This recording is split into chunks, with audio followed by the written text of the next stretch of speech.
You're listening to It Came From the Radio. You know this is Dr. Feldy. I'm here with a very talented man, Bob Heckman. He's a very pleasant man. He's a quite verbal man. He's a strong communicator. He gonna talk right to you because he's here with me right now. So Bob Heckman, you produced Victim No More, which is a 40-minute film that released in 2022 with a movie poster reading this at the top. They were warned. They were doomed. But on this Friday the 13th. So, Sir Bob Hackman, what's this movie all about? Simply. Well, to finish that tagline at the very bottom, it says, "But on this Friday 13th, the body count must end." That Well, finishes see, the tagline. I only look up. I'm trying to be more It's positive these always, yeah, days. it's So I always don't look best to down. look You can look down. keep looking up. I mean, usually the top of the posters are more important than the bottom, but yeah. I believe so. Um. So, well, I'm so happy to be finally on your show, Dr. Feldy. you It's know great to i have you i here. seen a Hopefully, I have a couple of part two. episodes and they were great, and I'm like, I gotta get on this Dr. Feldy show. Well, this one's not going to be as like religious as the other ones, if you don't mind. Religious lists. Religious list, possibly. Yes. But to answer your question, you asked what it was about. Yeah, Is that what's this all about? what's this What's all the first about? one all about? The Victim No More. Like, what is this? This Victim is No a More. this is a Friday the 13th tribute film um Hmm. that I did a few years ago. And like you said, it came out in 2022, a short film. I am very passionate about the Friday 13th film franchise. It's my favorite horror Hmm. movie franchise. I was gearing up to, in prior, years before that, to create a horror movie anthology film. But I was thinking of like my resources and the people that I know, and I'm friends with a few Friday 13th alumni, um, cast members from the original films, and I was like thinking, like, maybe I should make a fan film or a tribute film, because I love the movie so much. So I came up with the idea of, well, this is the basic story: is that there is a boy named Robbie. He's in his mid Robbie. 20s. Robbie. Is he the blonde one? He's the There's a blonde blonde one. fellow. Yes, I saw played. clips of it. Jennifer sent me clips when she was introducing me to you. Oh yeah, Jen came to, like, we He had a looks like screening he could use a recently. bit of a tan, that one. Is there a reason that you kept him out of the sun before shooting this movie? No, no, he's just, his name is Hans Hendrickson. He's naturally that white, I guess I should say. Which, you know, didn't bother me at all. Oh, I Um, thought maybe you're trying to keep him pale for some type of motif or well, I mean, feeling part, or maybe if you you'll want see to reflections. look deeper into his actual character, you can actually think there's a reason he's so white, because the Correct. character himself is very sheltered, and he lives with his overprotective mom, and who probably, doesn't let him out of her sight, like, so he's Uh, probably stays indoors a lot because she's so, like, a smothering mother, like very overprotective of him. So that's basically the story, is that he is feeling, he's a very naive boy. He's been going to therapy and discussing how his mom um, can, cannot get past the trauma that she experienced years ago, like 30, 40 years before, which is, she was a survivor of Jason Voorhees, the maniac hockey mask wearing killer. So, ah, I mean, I imagine a lot of people, if they've gone through that experience and they had children eventually, they would be very protective of their children going out into the world and right. experiencing horrible things, like a Jason Voorhees type killer out there. Mhm. So, in his kind of childish, naive, you know, inexperienced brain, he thinks that if he goes to Camp Crystal Lake, which is where a lot of these murders took place and where his mom lived. Um, Maybe he could prove to his parents that Jason does not exist anymore. So he wants to prove Hmm. so that it's his way of saying like, "Hey, mom, it's okay if let me grow up and go out into the world and be my own man and let me live my life and stop, you know, hovering over me and trying to protect me." So, um, he thinks this is a smart decision, and he has a conversation with his therapist in the beginning of the film about doing this, and the therapist just says, you're a man now, you got to make your own decisions, and I'm going to Ooh, trust that you know what you think you should do. So um ooh. so yeah, it kind of goes off from there, and there's other characters that are introduced, and it takes place in Crystal Lake, and what's a Friday 13th fan film without Jason? So yes, Jason does show up. And And does this pale boy, Hans, does he survive? Does well, he I don't make want it to give through? away the ending if somebody Well, hasn't seen it yet, but it's it's not been the a couple of years. experience. But let's say if he did survive at the end of this film, he's Mm. probably going to go home to his mom and say, "I'm sorry, mom, you were right. I The mean, world is a terrible place." he's all bent out of shape because I did see many clips of your movie. It seems like he's all upset and real sad and withdrawn about this Mhm. smothering mother. But I would say a lot of people would love to have a mother who cares, and maybe he should just be thankful that his mother cares so much about him. He does, and he kind of like walks that line a little bit throughout the film, where he's trying to be very understanding about it, but I feel like in his naiveness, he doesn't quite understand. Like he never went through anything like what his mom went through, so he can't quite relate. Hmm. Um, so he kind of gets a little like snappy at her sometimes, but then immediately like apologizes and and tries to he's a confused young guy. He's very innocent, but also very selfish. But like he thinks he's doing the right thing, but he's in for a rude awakening.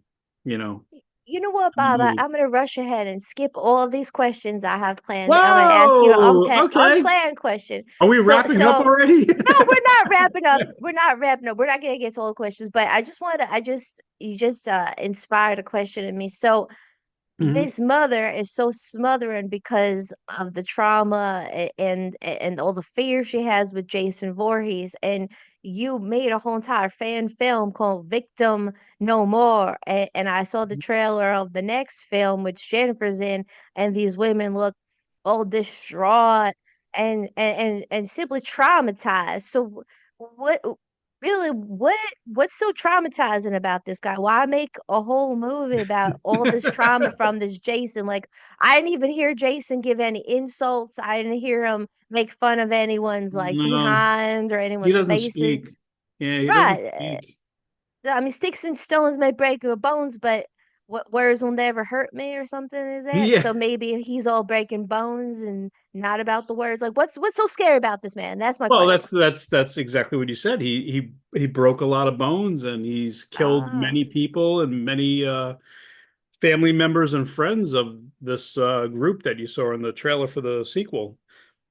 Um, so There's a lot of killers, but people don't have movies about, oh, the victims are so sad, or maybe their children yeah, are going to therapy for them. Is this like a common thing, or is Jason like scarier than most? Because he really didn't seem all that scary. I mean, he didn't say a damn thing. He was just like he was almost like a Helen Keller type. Like that's not so scary. Like he's no, quiet, no. didn't even move fast. Like I don't see him as scary. You tell me why this guy's so scary. Well, he's kind of decayed, and some people find like maybe All right. walking corpses a little like startling if they appear in front of them, and Oh, he's like undead. he's undead. Yes, he Did was not know that. yeah, throughout the film franchise, Oh, he was once human, and then eventually he did die. He died in part four, the final chapter, the now final. we're talking. But then he was brought back to life through like as a zombie, almost like an undead monster who's like unstoppable. You could shoot him and stab him, and he'll just keep coming for you now. Hmm. So, so and throughout the franchise, there was a lot of survivors, and they really didn't focus so much on like what happened to them afterwards. And I was always curious on like, how'd they get through it? Did they get married? Did they have kids? Like are they still living with that trauma? But I mean, some of the sequels they'll show like, the survivor in the next movie, and then maybe they get killed or they go through it again or something, where Right. they run into Jason again. Right. I get it. It's kind of like when I watch Real World. Sometimes I watch episodes from the 90s and I'll be like, they're doing now. I wonder, all that promiscuity, who has AIDS, who has the clap. I wonder what's going on. It's kind of like the same thing. But now we're gonna move on to our next question. Okay. Um, all right, so Bob, Yes. may I call you that, sir? You may call me whatever you want. But we could do Bob or Bobbers or All right, Bobby J. I think Jen likes to call me Bobby Bobby J J. I'm once in gonna a try while. it out. Bobby J. All right. Sounds good. Feels good. All right, let's go to the next You can call question. me Bobby Bobby J. J. So Okay. now, I just got into filmmaking 2 years ago. I don't think I mentioned that when we introduced each other, or I don't know if Jennifer told you No, anything about me. Jen only told me that you used to be like a black pimp back in the 90s or something. Or maybe I That got was a the previous decade life. wrong. That Okay. was a previous life before I became a dentist. So Did you have anywho, the feather and the hat and everything and the walk and the cane and everything or I what? was more of like an undercover pimp. Like if you saw me, you wouldn't really know I was pimping. That's kind of the best way. It's really like the people that are the richest people in the world. They're not really on the Forbes 50, Forbes 500. They're Right. those people you don't know. They don't have feathers and caps. They're not out there peacocking with feathers and showing off who they are. They're No. shopping at Marshalls and they're wearing clothes just like you and me, or Okay. maybe Yeah, a so little undercover. better. That's good. Right. So now about you. Now I did get into filmmaking, so I know I'm trying to be like you a little bit. Now Jennifer, well, more like Jennifer, she made it look fun, and every time Jennifer come into the office telling me stories, this and that, she got me interested, and that's really our connection. So anywho, it takes someone with leadership qualities to run a film set. That I know. I'm new, but I know that. Now a film set to me is it's like a microcosm for the bigger picture that we call life. So how did you know you would be able to lead a bunch of people into creating your film, Victim No More? Well, I am somebody who sometimes over prepares and um I guess with that comes confidence that I know what I want.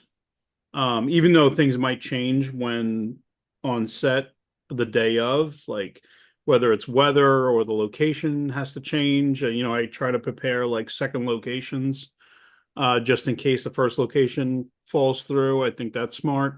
That's smart. Yes, which did happen on Victim No More. We showed up to a park to film. This is all on And Long Park was Island, gone. New York. The park had disappeared. No, the park was there, Happens. but the park rangers there, or I don't know, the maintenance person there, like said, you got to have permits to film here. And I was just thinking it's a public park. We could just go off on the trail and just start Right. shooting. You pay taxes, don't you? Yeah, and it's funny. I prepared to shoot in this particular And area. it's your park. It's my park.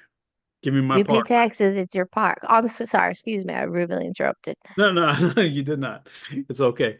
So instead of like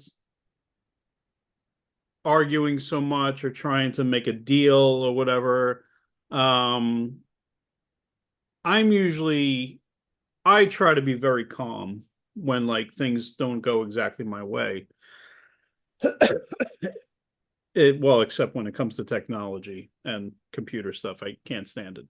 But I hear you. Instead of trying to like reason with the person and try to make a deal and maybe try to pay them off or something, I said, okay, I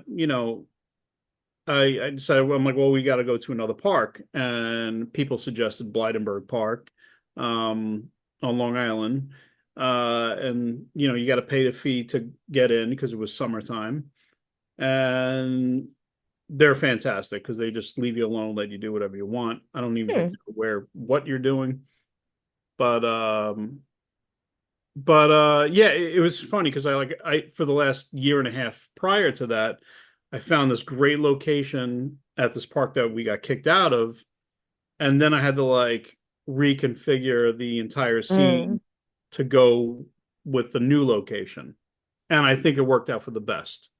It was probably the worst. It was day two. It was probably the worst day of filming, but I think we pulled it together really quickly. It's the first kill that's in the movie. You see a young man going to pee in the woods, and he gets his head twisted around. Yeah, Um, speaking of peeing in the woods, that was actually going yeah. to lead me to my next question. Oh, thank God. What, because basically, when you have to change locations or change an actor, it can be real scary. So I find what I found in the last 2 years, uh, filmmaking, being on set is a very good bowel cleanser. It's very good to trigger bowel movement. So while you might be peeing in the woods, do you find that making films tends to kind of clean you out, so to Oh say? yeah, yeah. It's a great relief. I definitely. I always worry about like where's the closest bathroom too. Right, as you should, because Especially filmmaking when you're will scare filming. you shitless. Yeah, I mean, shooting Friday 13th fan films, like you gotta keep in mind, like most of the time it takes place in the woods, so it's like you gotta be, you know, aware of where the nearest bathroom is in case, like even though you're relieving yourself of how good it feels to make the film and making your art, there's people like the actors and crew that might actually have to use a toilet to relieve themselves. Right, Right. right, and that can get tricky. That Yeah. can get tricky. Now, you know what? That lead me to my next question. What challenges have you had in the past as a filmmaker or just simply as a human that you solved and overcame? Ooh. Any challenges? Can you Hopefully our repeat audience the could learn. repeat the What kind of question? challenges? Basically, what kind of challenges have you had in this life as a filmmaker or just as a human? And Um, how did you get over these challenges?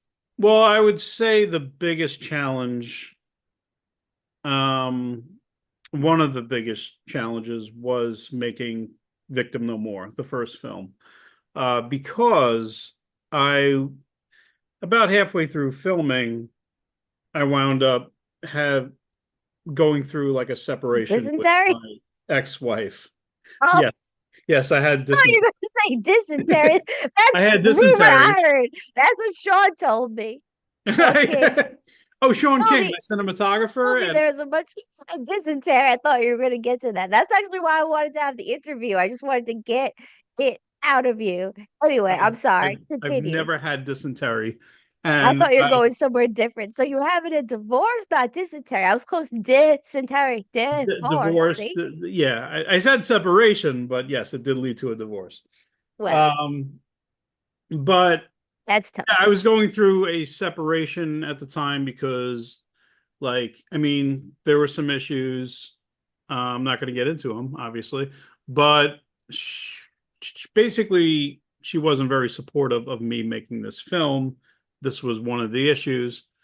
And that put a lot of anxiety and stress on me while making the movie, which made it very difficult. So this was like a major challenge to actually, like, I knew it was kind of ending with Oof. my ex-wife while trying to finish up a movie and try to remain focused on what I'm doing.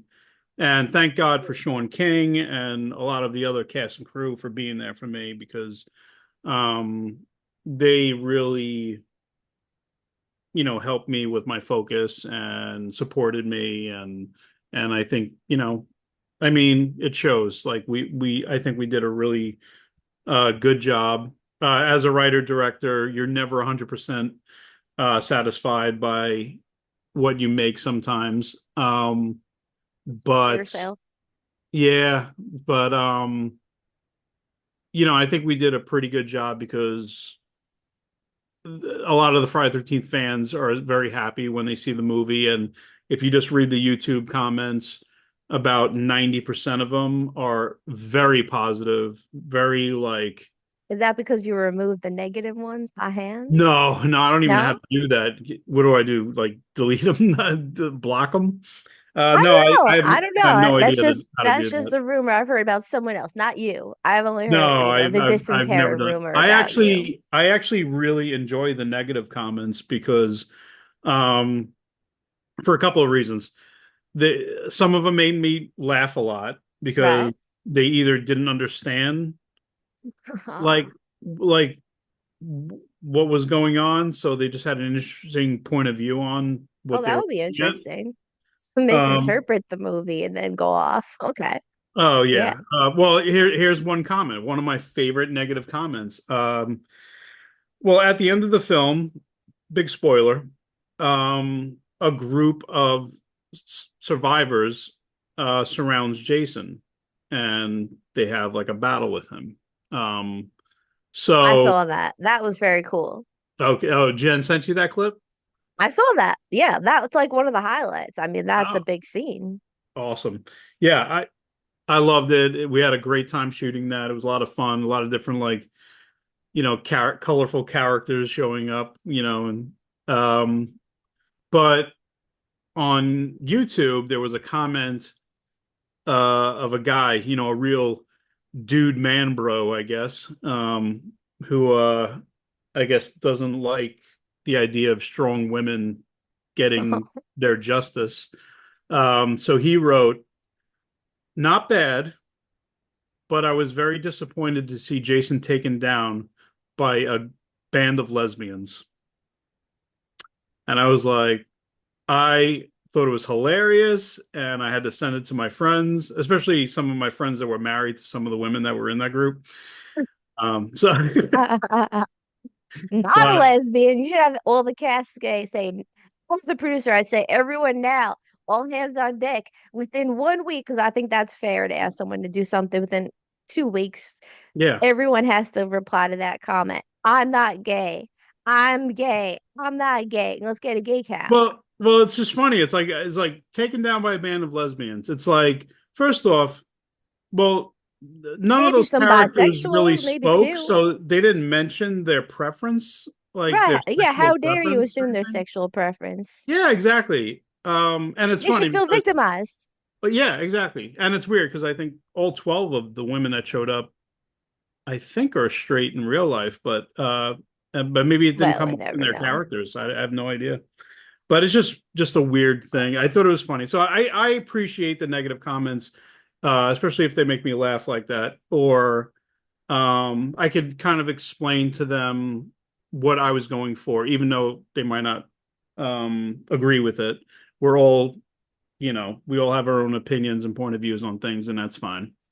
For Uh, sure. but it also makes it real too, because like at first I was getting a lot of like positive comments, and it was amazing. I was like, oh my God, everybody like loves this movie. And then when the people come on that don't love the movie, I was like, oh, it makes it more real now. It makes it more realistic that like people aren't enjoying it. So I'm like, Right. all right, cool. And I've had friends, really close friends of mine, like tell me things that they didn't like about it. I'm like, good, good. I appreciate that. I Uh, thought it was very well done from what I've seen, and perhaps I'll even see the whole thing this winter, movie watching season. To know, Bob and Jay, Sir Bob Heckman, we have yes. 2 minutes and 12 seconds left of this recording. Oh my So I have God, one really? more question, and we have to get to your socials. You know what? So we don't run out of time. Give our audience your socials. Where can we find out? Because September 13th, we're going to have the campaign for the loose ends, Victim No More, Part 2, Friday the 13th. We're going to have that. What is it? Indiegogo? Is It's it? going to be Indiegogo campaign. Yes, September 13th. How do they find that? They would just have to punch in Victim No More or Loose Ends, Victim No More Part 2. There'll be I'm gonna put a lot of it's going to be on Indiegogo. Oh, you can find it on Victim No More page on Facebook. Victimnomorefilm.com All is right. our website where we do have merch that way you can get and also watch Victim No More. We have you can get merch from the first film. Um, and Instagram, VNM underscore 2020. I think that's all the social. YouTube, of course. 3PD Films on YouTube. Go to 3PD Films on YouTube, and you'll find the first Victim No More movie, some behind the scenes stuff, partying with the final girls from the Friday 13 series, like all kinds of fun videos um, from some of the actors, including Jen. Jen shot a couple of videos there of like Should be screenings enjoying and this. little behind the I'll scenes have to stuff see of this. shooting the trailer for you could find the trailer for Victim No More Part 2, Loose Ends. We shot like a teaser trailer to help try to raise money when we do the campaign. That was well done. I saw that. And I will also interject before we close to say, maybe you've had someone victimize you. If you've been alive for more than 20, 30 years, surely have had patients try to do dentistry on me because maybe I hit a nerve. And this movie can inspire you to be a victim no more. No If Mo. you've been victimized, no Right. more, no more. Any dialect you want to say it. I would like to see this